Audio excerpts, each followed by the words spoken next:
إن الحمد لله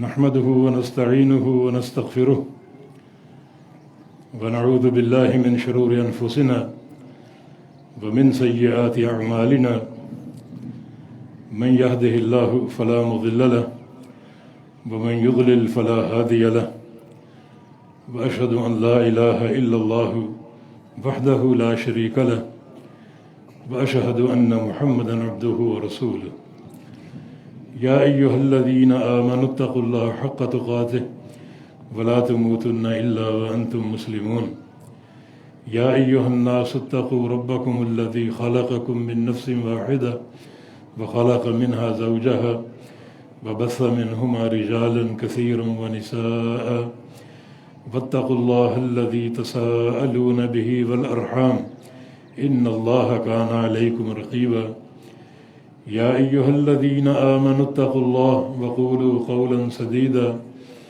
يصلح لكم أعمالكم ويغفر لكم ذنوبكم ومن يطع الله ورسوله فقد فاز فوزا عظيما اللهم صل على محمد وعلى آل محمد كما صليت على إبراهيم وعلى آل إبراهيم إنك حميد مجيد اللهم بارك على محمد وعلى آل محمد كما باركت على إبراهيم وعلى آل إبراهيم إنك حميد مجيد سبحانك لا علم لنا إلا ما علمتنا إنك أنت العليم الحكيم رب اشرح لي صدري ويسر لي أمري واحلل عقدة من لساني يفقه قولي لقد قال الله سبحانه وتعالى بعد أعوذ بالله من الشيطان الرجيم من همزه ونفخه ونفسه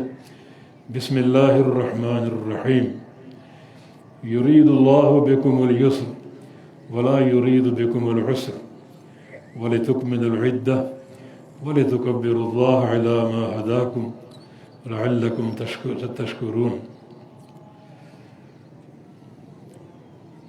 برادران اسلام اور معزز اور محترم بہنوں، یہ ہمارا عید کا دن ہے، اظہار فرح اور اظہار سرور کا دن ہے۔ تقبل اللہ منا و منکم۔ اللہ رب العزت نے آج کے دن کو بہت سی چھوٹی چھوٹی سنتوں کے ساتھ مزین فرمایا ہے۔ صبح کو غسل کرنا اور سب سے اچھے لباس کا انتخاب کر کے پہننا، کچھ کھجوریں کھا کر گھر سے نکلنا،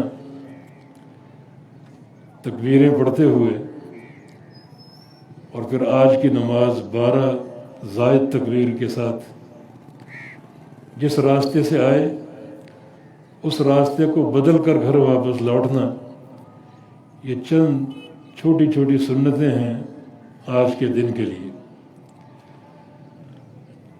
یہ چھوٹی سنتیں اس لحاظ سے قابل قدر ہیں کہ نبی علیہ السلام کی ایک حدیث صحیح بخاری میں 40 خصلۃ اعلاها منیحۃ العنز، 40 چھوٹے چھوٹے کام ہیں جو بندہ ان میں سے ایک کام کرنے میں کامیاب ہو جائے، بس اللہ تعالیٰ کے وعدے کو سچا جانے اور جو اس کا ثواب مذکور ہے اس پر یقین کر لے، تو اللہ تعالیٰ کسی ایک خصلت پر جنت کا داخلہ عطا فرما دے گا۔ وہ 40 خصائل بیان نہیں ہوئے، لیکن ہیں سب چھوٹے چھوٹے۔ انشاءاللہ اللہ کی ذات سے اور اس کی رحمت سے امید ہے کہ آج کے دن کے یہ چھوٹے کام ان 40 کاموں میں شامل ہوں گے، یا ضرور کوئی ایک آدھ کام ان میں شامل ہوگا۔ اور اگر ہمیں اللہ تعالیٰ کے اس خبر پر اور نبی علیہ السلام کے اس وعدے پر سچا یقین ہے اور اس ثواب کو سچ جانتے اور سمجھتے ہیں، تو کوئی ایک سنت، کوئی ایک خصلت جنت کے داخلے کے لیے کافی ہے۔ ایک سنت ہم چھوڑ گئے اور وہ ہے عید گاہ میں اپنی خواتین کو ساتھ لانا، حتیٰ کہ اگر ان کا مخصوص عذر ہو تو پھر بھی لایا جائے، نماز ادا نہ کریں لیکن دعاؤں میں شریک ہو جائیں۔ تو یہ بھی آج کی ایک ایسی سنت ہے، ممکن ہے کہ اس کا شمار ان 40 خصائل میں ہو اور اللہ تعالیٰ سے جنت حاصل ہو جائے، کیونکہ آج کا دن انعامات کی تقسیم کا دن ہے، بہت ہی بابرکت۔ میں یہ عرض کرنا چاہوں گا کہ دوام اطاعت کے فلسفے پر عمل کریں۔ شیطان جو رمضان میں مقید تھا اسے کھول دیا گیا ہے، وہ کھل چکا ہے، اور اب وہ فساد اور بگاڑ پیدا کرنے کی پوری کوشش کر رہا ہے۔ اس کا پہلا حملہ یہ ہوگا کہ بہت سے لوگوں کو نماز سے دور کر دے گا۔ یاد رکھو، ایک نماز بھی آپ نے چھوڑ دی تو رمضان کی ساری عبادتیں، سارے روزے، ساری تراویح برباد ہو جائیں گی۔ یہ شیطان مختلف بار کرتا ہے، اور یہ اس کا ایک کامیاب ہتھیار ہے کہ بہت سے لوگوں کو نماز سے دور کر دیتا ہے۔ اللہ پاک کا فرمان ہے، لا تکونوا کاللتی نقضت غزلها من بعد قوة انکاثا۔ اس عورت کی طرح مت بن جانا جو دن بھر سوت کاتا کرتی ہے، اور جب رات ہوتی ہے تو سارا سوت تروڑ مروڑ کے پھینک دیتی ہے اور دن بھر کی محنت کو برباد کر دیتی ہے۔ یہ جو ہم نے مہینہ گزارا ہے بڑا بابرکت، صحیح ترغیب و ترہیب کی روایت ہے، صحیح سند کے ساتھ۔ ایک شخص نبی علیہ السلام کے پاس آیا اور آ کر کہا کہ یا رسول اللہ صلی اللہ علیہ وسلم، ان شہدت ان لا الہ الا اللہ وانک رسول اللہ واقمت الصلاۃ وادیت الزکاۃ وصمت رمضان وقمتہ فممن انا۔ اگر میں گواہی دوں کہ اللہ کے سوا کوئی معبود نہیں ہے اور آپ اللہ کے سچے رسول ہیں، اور میں نمازیں قائم کروں اور زکوٰۃ دیتا رہوں، رمضان کے روزے رکھوں اور رمضان کی تراویح بھی پڑھوں، رمضان کا قیام بھی کروں، تو میرا شمار کن لوگوں میں ہوگا؟ تو رسول اللہ صلی اللہ علیہ وسلم نے ارشاد فرمایا، من الصدیقین والشہداء۔ اگر یہ تم سارے کام کرو گے تو تمہارا شمار صدیقین میں ہوگا اور شہداء میں ہوگا۔ وہ طبقہ جس طبقے میں صدیق کائنات ابو بکر صدیق رضی اللہ عنہ، اور وہ طبقہ جس طبقے میں سید الشہداء امیر حمزہ رضی اللہ عنہ ہیں، اس طبقے میں تم جاؤ گے۔ تو محنت بہت ہو چکی، روزے بھی رکھے گئے، تراویح بھی پڑھی گئیں، راتوں کا قیام بھی ہوا، قرآن کی تلاوت بھی ہوئی۔ یقیناً یہ ایک بہت بڑا اثاثہ جو ہم نے سمیٹ لیا ہے۔ ایک نماز اگر ہم ادا نہ کر پائے تو یہ سب برباد ہو جائے گا۔ نبی علیہ السلام ایک دعا کیا کرتے تھے، اللہم انی اعوذ بک من الحور بعد الکور۔ یا اللہ تیری پناہ چاہتا ہوں کہ تو مجھے نیکی کی راہ پر چلانے کے بعد گناہوں کے راستے پر ڈال دے۔ تیری پناہ چاہتا ہوں کہ تو مجھے ہدایت کے بعد گمراہ کر دے۔ یہ حدیث بڑی وسیع ہے۔ تیری پناہ چاہتا ہوں کہ تو مجھے مال و دولت دینے کے بعد فقیر کر دے۔ تیری پناہ چاہتا ہوں کہ تو مجھے صحت کے بعد بیمار کر دے۔ تیری پناہ چاہتا ہوں کہ تو مجھے آسانیوں کے بعد تنگیوں میں ڈال دے۔ یہ بڑی جامع دعا ہے، اللہم انی اعوذ بک من الحور بعد الکور۔ تو اللہ تعالیٰ ہم سب کو اپنی پناہ میں رکھے۔ یہ رمضان اللہ تعالیٰ کا مہینہ ہے، اور رمضان کے بعد بھی جو مہینے آئیں گے وہ اللہ تعالیٰ ہی کے ہیں۔ اللہ تعالیٰ کی اطاعت رمضان تک محدود نہیں ہے، بلکہ اس کی اطاعت جو ہے وہ کب تک ہے؟ وَاعْبُدْ رَبَّكَ حَتَّى يَأْتِيَكَ الْيَقِينُ۔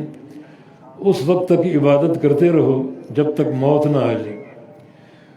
تو نیکی کا دائرہ کار رمضان تک محدود نہیں ہے، بلکہ نیکی کا دائرہ کار انسان کی موت تک ہے۔ کہ جب تک موت نہ آئے عبادت کرتے رہو، اطاعت کرتے رہو، اللہ رب العزت کا ذکر کرتے رہو، اور جو بھی نیک راستے ہیں ان پر قائم رہو، گامزن رہو۔ یہ معاملہ ہم اپنے سامنے رکھیں کہ اطاعت رمضان تک محدود نہیں ہے، بلکہ یہ تا دم حیات قائم رہنی چاہیے۔ اور ویسے بھی نبی علیہ السلام کی حدیث ہے، احب الاعمال الی اللہ ما داوم علیہ صاحبہ، اللہ تعالیٰ کے ہاں سب سے محبوب عمل وہ ہیں جو بندہ لگاتار کرے، ہمیشہ کرے۔ آج کے اجتماع میں ہماری یہ خواہش بھی ہوگی، دعا بھی ہوگی کہ اللہ تعالیٰ ہماری رمضان کی عبادات قبول فرما لے اور اللہ ہم سے راضی ہو جائے، ہم اس کی رضا کے طلبگار ہیں۔ یا اللہ، یہ تیرے بندے اور تیری بندیاں اپنے گھروں سے نکلے، اس عیدگاہ میں جمع ہیں، ایک ہی غرض ہے، ایک ہی طلب ہے کہ تو ہم سے راضی ہو جائے۔ ہم تیری ناراضگی کے متحمل نہیں ہو سکتے۔ صحیح بخاری کی حدیث سیدہ عائشہ صدیقہ فرماتی ہیں، افتقدت رسول اللہ صلی اللہ علیہ وسلم ذات لیلہ، ایک رات میں نے پیغمبر علیہ السلام کو بستر سے گم پایا تو آپ کی تلاش میں اٹھی، کمرے میں اندھیرا تھا، ٹٹولتی ہوئی آگے بڑھ رہی ہوں، اچانک میرا ہاتھ نبی علیہ السلام کی ایڑیوں پر پڑا، وہ دونوں کھڑی ہوئی تھی، مانا اللہ کے پیارے پیغمبر سجدے میں گرے ہوئے تھے، اپنا بستر چھوڑ کر۔ تو آپ کی زبان پر کچھ دعائیہ کلمات بھی تھے، میں نے اپنے کان آپ کے قریب کیے تو اس وقت آپ یہ دعا کر رہے تھے کہ اللہم انی اعوذ برضاک من سخطک وبمعافاتک من عقوبتک وبک منک لا احصی ثناء علیک انت کما اثنیت علی نفسک۔ یا اللہ، تجھے تیری رضا کا واسطہ دیتا ہوں کہ مجھ سے ناراض نہ ہونا، اور تجھے تیری معافی کا واسطہ دیتا ہوں کہ تو مجھ سے ناراض نہ ہونا، میری پکڑ نہ کرنا، مجھے معاف کر دینا۔ میں تجھ سے ہی تیری پناہ چاہتا ہوں، یعنی تیرے عذاب سے، تیری ناراضگی سے، تیرے غضب سے تیری پناہ میں آنا چاہتا ہوں۔ میں تیری ثنا کا حق ادا نہیں کر سکتا، انت کما اثنیت علی نفسک، تو وہی ہے جو تو نے خود اپنی ثنا بیان کی ہے۔ ہم تیری ثنا کا حق نہیں ادا کر سکتے، جو تو نے اپنی ثنا کی ہے تو وہی ہے، وہی ذات ہے۔ تو اللہ کے پیارے پیغمبر کس طرح اللہ تعالیٰ کی رضا طلب کر رہے ہیں اور اس کی ناراضگی سے پناہ طلب کر رہے ہیں۔ یا اللہ، تیرا وعدہ ہے راضی ہونے کا، وعد اللہ المؤمنین والمؤمنات جنات تجری من تحتها الانہار، اللہ نے وعدہ کر لیا مومن مردوں سے اور مومن عورتوں سے۔ اس وعدے میں مرد بھی داخل ہیں، عورتیں بھی داخل ہیں، کہ اللہ تعالیٰ انہیں جنتوں میں داخل کرے گا جن کے نیچے نہریں جاری ہوں گی، ان کے محلات کے نیچے، ان کے باغات کے نیچے بڑی عمدہ قسم کی نہریں جاری ہوں گی۔ کیا ان نہروں کی تاثیر ہوگی اللہ ہی جانتا ہے، یہ اللہ وعدہ کر چکا ہے۔ خالدین فیہا، ان جنتوں میں ہمیشہ رہیں گے، کوئی سال، 2 سال، صدی 2 صدی نہیں، بلکہ ہمیشہ رہیں گے۔ اور اللہ وعدہ کر چکے وَمَسَاكِنَ طَيِّبَةً فِي جَنَّاتِ عَدْنٍ، کہ اللہ تعالیٰ جنات عدن میں بڑی عمدہ کوٹھیاں اور محلات دے گا، بڑے ہی عمدہ محلات ہوں گے جو اللہ تعالیٰ عطا فرمائے گا۔ اور سب سے بڑھ کر وَرِضْوَانٌ مِّنَ اللَّهِ اکبر، اللہ کی رضا بھی تمہیں ملے گی جو سب سے بڑی نعمت ہے۔ یہ اللہ تعالیٰ کا وعدہ ہے۔ تو اے اللہ، اسی وعدے کی ہم یاد دہانی کروا رہے ہیں، تو بھولنے والا نہیں ہے۔ یا اللہ، ہمیں اپنی رضا کے قابل بنا دے، اس وقت تک موت نہ دینا جب تک تو راضی نہ ہو جائے۔ تیری رضا کے طرفگار اپنے گھروں کو لوٹے تو ہم سے راضی ہو چکا ہو۔ تیری رضا سب سے بڑی نعمت اور سب سے بڑی دولت ہے۔ جب جنتی جنت میں داخل ہو چکے ہوں گے تو اللہ تعالیٰ ان پر مطلع ہوگا اور ان کو پکارے گا، اے جنت والو، هل ازیدکم شیئا، کچھ اور چاہیے تمہیں، کچھ بڑھا دوں؟ جنتی کہیں کہ یا اللہ ہر نعمت میسر ہے، کوئی کمی نہیں، اور روزانہ نعمتیں بڑھتی جا رہی ہیں، کسی چیز کی کمی نہیں۔ تو اللہ تعالیٰ فرمائے گا آج ہم ایک سب سے اہم اعلان کرنے والے ہیں اور سب سے بڑی نعمت تمہیں عطا فرمانے والے ہیں۔ جنتی سراپا اشتیاق بن جائیں گے اور وہ اللہ کا اعلان سنیں گے۔ وہ اعلان یہ ہوگا الیوم احل علیکم رضوانی فلا اسخط علیکم ابدا۔ وہ وعدہ جو دنیا میں کیا تھا، اس وعدے کی یاد دہانی کروا رہا ہوں اور اس کی توثیق کر رہا ہوں کہ آج کے بعد میں تم سے ہمیشہ راضی رہوں گا اور کبھی ناراض نہیں ہوں گا۔ مانا یہ سب سے بڑی نعمت ہے۔ اور ایک حدیث میں اللہ تعالیٰ جب پوچھے گا کہ تمہیں کچھ اور چاہیے، کچھ بڑھاؤں، کچھ اضافہ کروں، کوئی اور کمی ہے تو بتاؤ، تو جنتی کہیں گے الم تدخل الجنہ، تو نے جنت عطا فرما دی، وتبیض وجوہنا، چہرے روشن کر دیے، کوئی کمی نظر نہیں آ رہی۔ تو اللہ تعالیٰ یکشف الحجاب، اپنا پردہ ہٹا دے گا۔ اور نبی علیہ السلام نے فرمایا کہ جیسے تم اس چاند کو، 14ویں کے چاند کو دیکھ رہے ہو کسی تکلیف کے بغیر، اس طرح تم اپنے رب تعالیٰ کے چہرے کو دیکھو گے تو اس کی رضا اور اس کے چہرے کا دیدار، یہ دو عالی شان نعمتیں اللہ تعالیٰ اس موقع پر عطا فرمائے گا۔ اللہ تعالیٰ سے اسی نعمت کا سوال ہے، انہی نعمتوں کا سوال ہے، ہمیں اپنا دیدار عطا فرما دے۔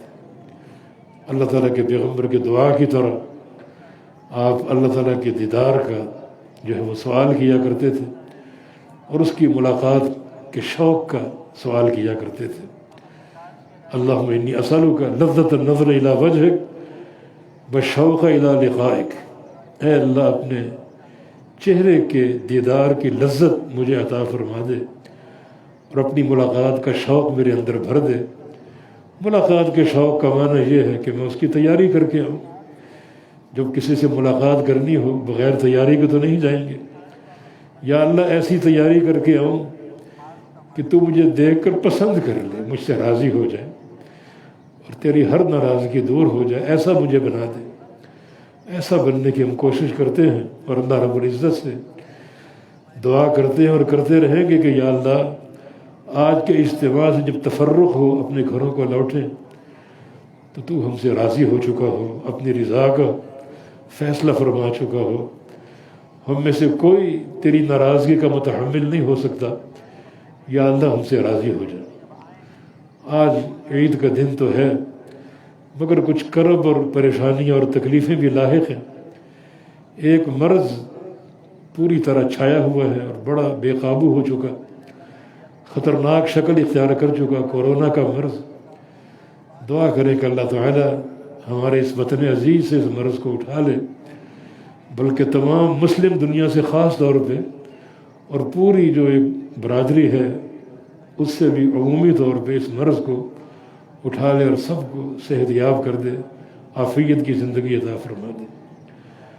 اور جو ایک کرب ہے، قلق ہے اور ایک انتہائی افسوسناک معاملہ ہے، وہ یہودیوں کی جلغار فلسطین میں ہمارے بھائیوں پر، بہنوں پر جو اللہ تعالیٰ کی عبادت میں مصروف ہے، ان پر ان کی فائرنگ، بمباری بڑا ایک تکلیف دہ امر۔ ہم اپنا شکوہ اللہ کے سامنے رکھتے ہیں، یہی کر سکتے ہیں، ہماری پروازیں بڑی کمزور ہیں، لیکن اس سارے معاملے کا حل صرف ایک ہی ہے کہ ہم اپنے آپ کو سدھار لیں اور اللہ کے حبیب کی شریعت نافذ کر دیں۔ شریعت کی تنفیذ کی برکت سے یہودی کتے برباد ہو جائیں گے۔ ان کی بربادی کا ایک ہی راستہ ہے اور وہ اللہ کا دین اور اس کی توحید ہے، اس کے پیارے پیغمبر کی سنت۔ اللہ کے نبی مدینہ تشریف لائے، جب پوری طرح اس دین کو نافذ کر دیا، وہاں 3 یہود قبیلے آباد تھے، بنو قینقاع، بنو نذیر اور بنو قریظہ۔ تھوڑے تھوڑے وقفوں کے بعد تینوں کو بڑی ذلت کے ساتھ مدینہ سے نکال دیا گیا اور پورا جزیرہ عرب بالآخر یہودیوں کے وجود سے پاک ہو گیا۔ اور ساری ان کی طاقتیں ختم ہو گئی، قوتیں ان کی، باغات ان کے مسلمانوں کے قبضے میں آ گئے، لیکن یہ ساری تاثیر اللہ تعالیٰ کی شریعت کی تنفیذ کی ہے۔ اور اس کی دوسری مثال قرب قیامت، عیسیٰ علیہ السلام جب آسمان سے اتریں گے تو اللہ کی شریعت کو نافذ کریں گے، اللہ کے دین کو نافذ کریں گے۔ اس وقت یہودی سب سے بڑھ کر ذلیل ہوں گے، چھپتے پھریں گے، پناہ مانگتے پھریں گے درختوں کے پیچھے، پتھروں کے پیچھے، اور درخت بھی چلائیں گے، پتھر بھی بولیں گے تعال یا مسلم فإن ورائی یہودی تعال فاقتلہ، مسلمان ادھر ہماری طرف آؤ، ہمارے پیچھے ایک خبیث یہودی چھپا ہوا ہے، اس کو قتل کرو آ کر۔ یعنی یہ پتھر بھی جانتے ہیں اور درخت بھی جانتے ہیں، جمادات بھی جانتے ہیں کہ یہ قوم اس دھرتی کا بوجھ ہے جس کو قتل ہونا چاہیے، تو پتھر پکاریں گے اور درخت پکاریں گے۔ لیکن کب؟ جب عیسیٰ علیہ السلام کی شریعت مطہرہ نافذ کر دیں گے۔ بڑی برکات ہے شریعت میں، تو کسی ادارے میں تقریر کر دینا یہ کافی نہیں ہے، اپنی اصلاح، توبۃ النصوح اور اللہ کی شریعت کی تنفیذ کی کوشش شروع کر دو کہ اپنی موت آپ مریں گے، اور یقیناً اللہ تعالیٰ کی سنت برحق ہے۔ جب بھی یہ جاری ہوگی تو یہ انجام اور یہ نتیجے ہم اپنی نگاہوں سے دیکھیں گے۔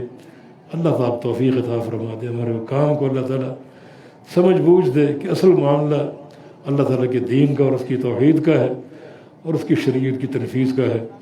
اللہ تعالیٰ ہمیں معاف فرما دے، ہم سے راضی ہو جائے، اور اللہ رب العزت اس دین حنیف اور شریعت مطہرہ پر عمل کرنے کی، عمل پیرا ہونے کی توفیق عطا فرما دے۔ یہ ملک جو توحید کے نام پر حاصل ہوا، اللہ تعالیٰ اس کے چپے چپے پر توحید کے قیام کی توفیق دے دے، اور اس شریعت مطہرہ کو نافذ کرنے کی توفیق عطا فرما دے۔ یا رب لک الحمد کما ینبغی لجلال وجہک ولعظیم سلطانک، یا رب لک الحمد کما ینبغی لجلال وجہک ولعظیم سلطانک، ربنا لك الحمد حمدا كثيرا طيبا مباركا فيه، ربنا لك الحمد كما ينبغي لجلال وجهك ولعظيم سلطانك، سبحان الله بحمده عدد خلقه ورضا نفسه وزنة عرشه ومداد كلماته، ربنا لك الحمد ملء السماوات وملء الأرض وملء ما شئت من شيء بعد، اللهم صل على محمد وعلى آل محمد كما صليت على إبراهيم وعلى آل إبراهيم إنك حميد مجيد، اللهم بارك على محمد وعلى آل محمد كما باركت على إبراهيم وعلى آل إبراهيم إنك حميد مجيد، ربنا آتنا في الدنيا حسنة وفي الآخرة حسنة وقنا عذاب النار، ربنا ظلمنا أنفسنا وإن لم تغفر لنا وترحمنا لنكونن من الخاسرين، ربنا ظلمنا أنفسنا ظلما كثيرا ولا يغفر الذنوب إلا أنت فاغفر لنا مغفرة من عندك وارحمنا إنك أنت الغفور الرحيم، رب اغفر وارحم وأنت خير الراحمين، رب اغفر وارحم وأنت خير الراحمين، رب اغفر وارحم وأنت خير الراحمين، اللهم اغفر للمسلمين والمسلمات والمؤمنين والمؤمنات الأحياء منهم والأموات، اللهم اغفر للمسلمين والمسلمات والمؤمنين والمؤمنات الأحياء منهم والأموات، اللهم اغفر للمسلمين والمسلمات والمؤمنين والمؤمنات الأحياء منهم والأموات، ربنا لا تؤاخذنا إن نسينا أو أخطأنا، ربنا ولا تحمل علينا إصرا كما حملته على الذين من قبلنا، ربنا ولا تحملنا ما لا طاقة لنا به واعف عنا واغفر لنا وارحمنا أنت مولانا فانصرنا على القوم الكافرين، أذهب الباس رب الناس واشف أنت الشافي لا شفاء إلا شفاء، شفاء لا يغادر سقما، اللهم اشف مرضانا مرضى المسلمين، يا شافي الأمراض اشف مرضانا مرضى المسلمين، اللهم ارفع عنا هذا الوباء، اللهم ارفع عنا وباء كورونا، اللهم ارفع عنا وباء كورونا، اللهم إنا نسألك العافية، اللهم إنا نسألك العافية، اللهم ارفع عنا هذا الوباء، یا اللہ اس کرونا وائرس کو اٹھا دے، ہمیں عافیت کی زندگی عطا فرما دے، جو ہمارے بھائی بہنیں بیمار ہیں یا اللہ سب کو صحت کاملہ عاجلہ اور دائمہ عطا فرما دے۔ جو ہمارے بزرگ تیرے پاس پہنچ چکے یا اللہ ان سے راضی ہو جا، ان کی مغفرت فرما دے، ان کے گناہوں کو معاف فرما دے۔ ہمارے تین ہٹی میں مسجد صراط مستقیم کے بانی اور صدر حاجی عمر صاحب فوت ہوئے، کچھ دن بعد ان کے بیٹے کا انتقال ہوا، یا اللہ ان کی مغفرت فرما دے، یا اللہ ان کی مغفرت فرما دے۔ ہمارے حنیف صاحب بھائی ہمارے، ان کے والدین کے لیے دعا کریں، اللہ تعالیٰ ان کی مغفرت فرما دے، اللہ ان کو اعلیٰ علیین میں جگہ عطا فرما دے۔ جو بھی ہمارے مرحومین ہیں یا اللہ سب کو معاف فرما دے، سب کو جنت الفردوس میں اعلیٰ مقام عطا فرما دے۔ یا اللہ اس ملک میں اسلام اور توحید نافذ کرنے کی توفیق عطا فرما دے، یہاں اسلام کا بول بالا ہو اور اس کے چپے چپے پر تیری توحید قائم ہو جائے، اور تیرے پیارے پیغمبر کا دین اور تیرے پیارے پیغمبر کی سنت قائم ہو جائے۔ یا اللہ ہمارے گناہوں کو معاف فرما دے۔ یا اللہ یہ ہاتھ تیری طرف اٹھے ہوئے ہیں، انہیں خالی مت لوٹانا۔ یا اللہ ہم سے راضی ہو جا، یا اللہ ہم سے راضی ہو جا، یا اللہ ہم سے راضی ہو جا، یا اللہ ہمارے گناہ معاف فرما۔ یا اللہ تیرا فرمان ہے، ہم تو نہیں جانتے تھے کہ لا تقنطوا من رحمت اللہ ان اللہ یغفر الذنوب جميعا، میرے رحمت سے مایوس نہ ہونا۔ اور تیرا یہ فرمان کن لوگوں سے ہے؟ عبادت گزاروں سے نہیں ہے، تہجد گزاروں سے نہیں ہے، بلکہ جو گناہ کر کر کے اپنے اوپر زیادتیاں کر بیٹھے ان کے لیے یہ فرمان ہے کہ لا تقنطوا من رحمت اللہ۔ بڑے گناہ گار گناہ لے کر آئے ہیں اور بخشوا کر جانا چاہتے ہیں، یا اللہ بخش دے، معاف فرما دے، ہم سے راضی ہو جائے، یا اللہ ہم سے راضی ہو جائے۔ جو ٹوٹی پھوٹی باتیں ہوئی رمضان میں یا اللہ قبول فرما دے، قرآن کی تلاوتیں ہوئی، روزے ہوئے، رات کی تراویح ہوئی، یا اللہ قبول فرما دے، یا اللہ راضی ہو جا، اور یا اللہ آئندہ کی زندگی کو تقوی کے منہج پر قائم کرنے کی توفیق دے دے۔ ہماری اولادوں کو ہی نیک توفیق دے دے، یا اللہ ان کو نیک اور صالح بنا، بری صحبت سے بچا۔ جو بے اولاد ہیں ان کو اولاد عطا فرما، الہ العالمین رحمت کے خزانے عطا فرما دے۔ یا اللہ ہم سے راضی ہو جا اور ہمارے گناہوں کو معاف فرما دے۔ اس وبا کو ہم سے اٹھا لے، ہمارے بھائیوں کو بہنوں کو صحت کاملہ عاجلہ اور دائمہ عطا فرما دے۔ جتنے مرحومین ہیں، بہت سی درخواستیں آئی ہیں، یا اللہ سب کو بخش دے اور سب کے گناہ معاف فرما دے۔ ہمارے معہد کے مسجد کے نمازی ہیں سید اقبال صاحب، کرونا میں مبتلا ہیں۔ میرے بھی چھوٹے بھائی عبدالقدیر، ان کے لیے بھی صحت کی دعا کر دیں۔ ہمارے ایک اور جماعتی ساتھی شاہد صاحب، یا اللہ ان کو بھی صحت عطا فرما دے۔ سارے بھائیوں کو بہنوں کو صحت کاملہ عاجلہ اور دائمہ عطا فرما دے۔ رب اغفر وارحم وانت خیر الراحمین، رب اغفر وارحم وانت خیر الراحمین۔ جن جن دوستوں نے یہاں پرچے بھیجے، دعاؤں کی درخواست کی، جو ان کی نیک خواہشات ہیں یا اللہ پوری فرما دے، مریضوں کو صحت دے دے، اور جو بھی پریشانی ہے اللہ دور فرما دے، اور عافیت کی زندگی عطا فرما دے۔ ربنا تقبل منا انك انت السميع العليم وتب علينا انك انت التواب الرحيم برحمتك يا ارحم الراحمين وصلى الله وسلم